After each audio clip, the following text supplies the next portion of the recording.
Okay, so hello everyone. Meron akong quizzer ngayon, reviewer, for transaction analysis or in particular doon sa recording, yung journalizing. So mga debits and credits naman ito.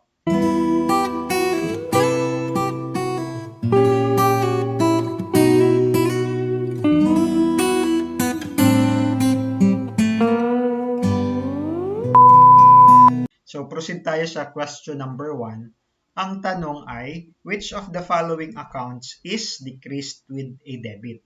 Alin dito yung kapag nabawasan, magdi-debit siya. So dito, ang tatandaan ninyo, kung ang normal balance mo ay credit, so pag nabawasan yan, that is your debit. So yun yung hahanapin natin dito sa apat na pagpipilian. Owner's withdrawal. Ang normal balance mo dyan ay debit kasi yan ay contra equity. So, kapag binawasan yan, ito ay credit. So, hindi yan yung tamang sagot. Notes payable. Ang normal balance mo ay credit because payable is a liability. So, pag binawasan yan, debit. So, likely ito yung sagot. Pero tignan muna natin yung interest expense at saka yung cash. O dito, pansinin mo si expense at saka si cash, asset expense. So parehas siya normal balance debit. Kaya pag credit mo yan, ibig sabihin nabawasan ka, hindi yan yung sagot. So ang sagot natin ay notes payable. Proceed tayo sa susunod na question. Dito tayo sa question number 2. When a magazine company receives an advance payment for a subscription, first choice, debits prepaid subscription and credits cash, debits cash and credits subscription revenue, debits and earned subscription revenues and credits cash, or debits cash and credits and earned subscription revenue. O dito, sino ka? Ikaw yung magazine company. Nakatanggap ka ng advance payment for a subscription. So, kunwari, National Geographic, may mga magazine sila na for subscription yan, Tapos, usually, advance yung payment yan. So, ito ay isang unearned revenue. Nakatanggap ka ng pera, debit cash, dahil hindi mo pa naman yan na ipa-perform, hindi ka pa nakakapag-deliver ng service, o advance payment pa lang yan. We have a credit to unearned revenue. So, hanapin natin yung sagot doon. Pag chinek mo yung mga choices, debits, cash, and credits unearned subscription revenue, this is your answer. Okay? O, proceed tayo sa question number 3. Dito sa question number 3, ang tanong ay, which of the following accounts is increased with a credit? Nadagdagan, magki-credit. O, revenue ba? Supplies ba? Owner's withdrawal ba? Or supplies expense? Ang revenue mo, pag nadagdagan, that is a credit because the normal balance is credit. So, eto yung sagot, pero pasinungalingan lang natin yung tatlong pagpipilian pa. Supplies, asset, so normal balance niya, debit. Owner's withdrawal, contra equity, normal balance, debit. Supplies expense, normal balance ay debit. So, ang sagot ay revenue. For question number 4, the question is, which of the following events does not require an entry in journal form? Alin sa mga pangyayaring ito ang hindi kailangang i-journalize? Ang unang pagpipilian ay purchase of 1-year insurance policy, performance of a service agreed to a past date, payment for a service performed previously, or agreement to perform a service at a future date. O, ganito, Analyze nating mabuti ito. Purchase of a 1-year insurance policy, bumili ka. So, naglabas ka ng pera, definitely meron kang i-record dyan na journal entry. Dahil yan ay 1-year insurance policy, that is a deferral, prepayment, prepaid insurance, to be exact. So, debit, prepaid insurance, credit, cash. Meron yang journal entry. The second option, performance of a service agreed to at a past date. Nag-perform ka ng service, you will have to render a service. Meron kang service income. May recognition ka ng revenue, so dapat meron yung journal entry. Okay? Payment for a service performed previously. Nagbayad ng service. Kunwari, etong performance of a service mo, receivable yan, hindi pa binayaran. Dito pa lang binayaran. Debit to cash and credit to accounts receivable. Okay, so may entry din yan. So it will give us the last option to be your answer, agreement to perform a service at a future date. Dito, walang perang involved, no? Walang binayaran. Meron lang kayong agreement. Kunwari, nagpirmahan kayo ng kontrata para magtayo ng building 2 years from now. Wala pa itong pinasok na pera, wala pang money involved. So, wala ka pang journal entry dyan. Kasunduan pa lang yan. Next tayo. For question number 5, alin sa mga events na ito, which of the following events does not, does not result in the recording of an expense? Alin dito yung walang expense? Payment of salaries, receipt of a bill from the telephone company, owner withdrawal of cash, purchase of gasoline for fill-up of a company car. Alin dito yung sagot? Himayin natin. Payment of salaries, debit salaries expense. So, meron ka ng expense. Regardless kung ano yung credit mo, pero meron kang expense. Receipt of a bill from the telephone company. Pag may natanggap ka na bill, meron ka ng liability. Debit, utilities expense, and credit accounts payable. So, may expense tayo dito. Owner withdrawal of cash. Naglabas ng pera yung may-ari. Temporary withdrawal man yan or permanent withdrawal.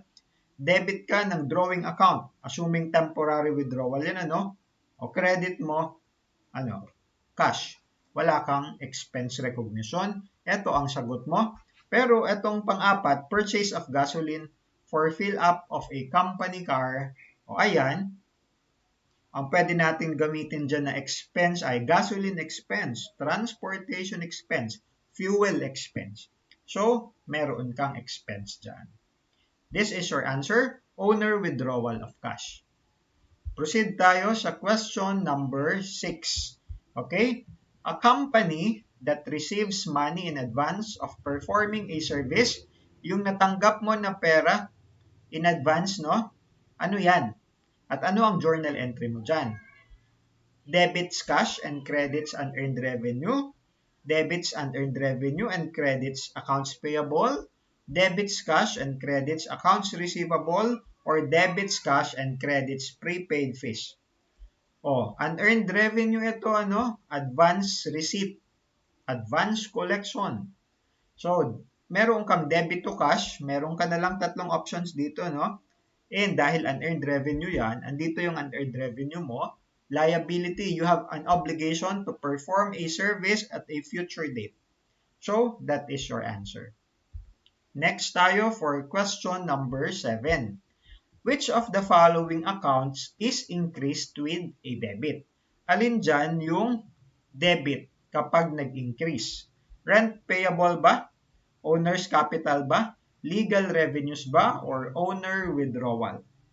Alamin mo dyan, yung dealer, yung ating summary shortcut. DEA, drawing expenses assets. Debit yon. LER, liability expenses revenues. Nandoon yun sa right side, credit naman yan. Rent payable mo, credit kapag nag-increase. Owner's capital mo, credit kapag nag-increase. Revenue mo, credit kapag nag-increase. Owner's withdrawal, contra equity. So, debit kapag nag-increase. That is your answer. Question number 8 naman tayo. Payment on a portion of accounts payable will. Nagbayad ka ng accounts payable. Decrease profit, increase total liabilities, not affect owner's equity, not affect total asset. Ano ang journal entry natin dyan? Pag nagbayad ka ng accounts payable, buo man yan or partial, debit accounts payable, credit cash. nabawasan liability mo, nabawasan yung asset mo. Mali ito, walang effect kay profit, no? Hindi niya mababawasan. Increase total liabilities, mali kasi dapat decrease. Not affect owner's equity. O may owner's equity ba doon? Wala naman, ano? Wala namang expense or revenue, so wala. Ito yung sagot. Not affect total assets, mababawasan yan. So ito yung ating sagot. Not affect owner's equity. Question number 9. When a company receives an electric bill but will not be paying it right away, it should debit utilities expense and credit accounts receivable, or debit accounts payable and credit utilities expense, or debit utilities expense and credit accounts payable, or makes no entry until the bill is paid.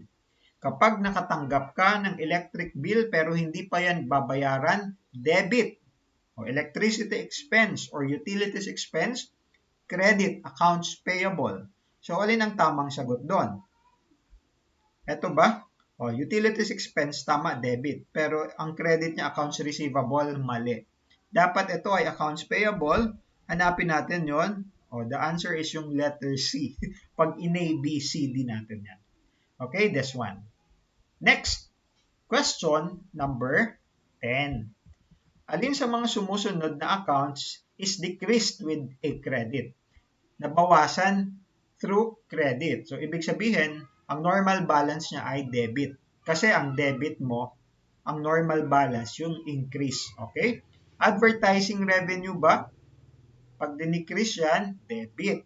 Unearned art revenue ba? Liability yan. Credit ang normal balance. Pag binawasan yan, debit. Owner's capital ba? Ang normal balance niya, credit. Pag binawasan, debit.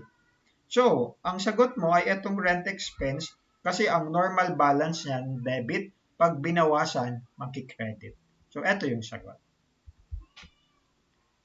Question number 11. A transaction in which 6 months rent is paid in advance. Okay? Nagbayad ka ng 6 na buwang upa.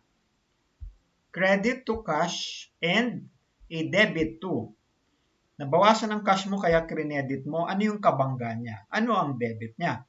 Is it rent revenue, rent receivable, rent expense, or prepaid rent? Ikaw yung nagbayad, no? Eventually, magiging expense mo yan kasi mayu-utilize, magagamit. So, that is a prepaid expense. Ang sagot natin ay yung prepaid rent. Rent revenue, mabuti sana kung ikaw yung lessor. Ikaw yung nagpapaupa. Dito, ikaw yung nagbayad. So, wala rin itong silbing rent receivable. Kasi nga, may nabayaran. Rent expense, magagamit natin yan sa adjusting entry. So, prepaid rent tayo. Next tayo for question number 12. Dito, sa question number 12, ang tanong ay, when collections are made on accounts receivable, pag may nakolekta ka na dito sa accounts receivable, total assets decrease, owner's equity increases, total assets remain the same, or total assets increase. Ano yung sagot dyan? Remember, ang accounts receivable mo is a contractual right to receive cash sometime in the future. So, meron kang makokolekta na pera. So, pag nakolekta mo na yon, debit ka ng cash kasi may natanggap ka na pera and credit ka ng accounts receivable. Ang total assets mo will remain the same because that is an asset-to-asset movement. Ang owner's equity mo will not be affected. Total assets remain the same. Ito yung sinabi ko. Kasi, yung huli, hindi rin yan tama. Okay? Liability mo, hindi rin maaapektuhan. Because that is, again, an asset-to-asset movement. Next, question number 13.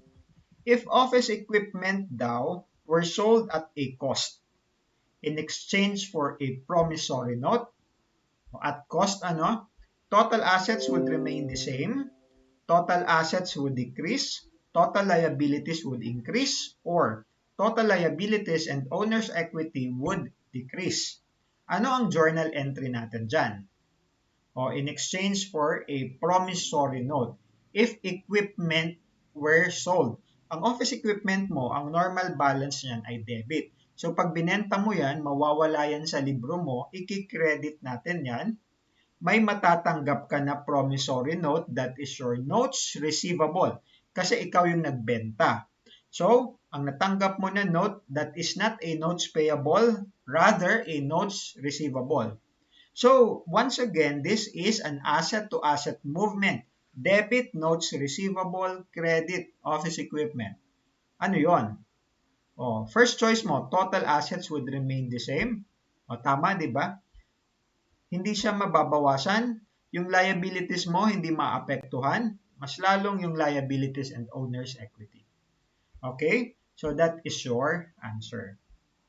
Next, question number 14. Now, dito sa question number 14, yung question ay, when a company has performed a service but has not yet received payment. Okay? Ano ang mangyayari? Nag-perform ka ng service, wala ka pang nakokolekta. Debit ka ba sa accounts receivable and credit to service revenue? Or make no entry until the cash is received? Debits service revenues and credits accounts receivable? O kaya naman, debit service revenues and credits accounts payable? O ang journal entry natin dyan, debit accounts receivable, credit service income or service revenue. Kasi nakapag-perform ka ng service pero kukolektahin mo pa lang yan. So, ang sagot natin ay eto. Okay? Next and last question. For question number 15, a withdrawal by the owner of a business will not affect total assets, decrease profit, increase liabilities, or decrease owner's equity. Ano ang sagot natin dyan? Debit, drawing account, credit cash. Nabawasan ang equity mo, nabawasan ang cash mo, not affect total assets, mali na kasi it will decrease. Decrease profit ba? Remember, your withdrawal account will not affect your net profit or net loss. Walang pakialam yan sa income statement. Increase liabilities ba? Wala namang liability sa journal entry. Ang sagot natin ay itong decrease owner's equity. Kasi contra equity account. Okay, so submit natin ito, no? Tignan natin kung ilan yung ating puntos. Ang magiging score natin ay 14 out of 15. Wow, I wonder what's wrong. Hanapin nga natin, ano? Napahiya ako dun na hindi ko siya na perfect. Okay, where is the wrong? Okay. If office equipment were sold at a cost in exchange for a promissory note, di ba, ang sagot natin doon ay total assets would remain the same? Bakit total liabilities would increase? Class, this is an error. And, okay, eto dapat yung sagot. So, tama tayo dyan, ano? Debit ka ng notes receivable, credit ka ng equipment, asset-to-asset movement yan. So, tama tayo, perfect tayo, mali yung naibigay na correct answer dito sa system. Okay? So, hindi ako 14. Perfect pa rin. Okay, so please be corrected with this one, ano? Tama ito. Total assets would remain the same. Okay, so until then, I'll see you around. Bye-bye.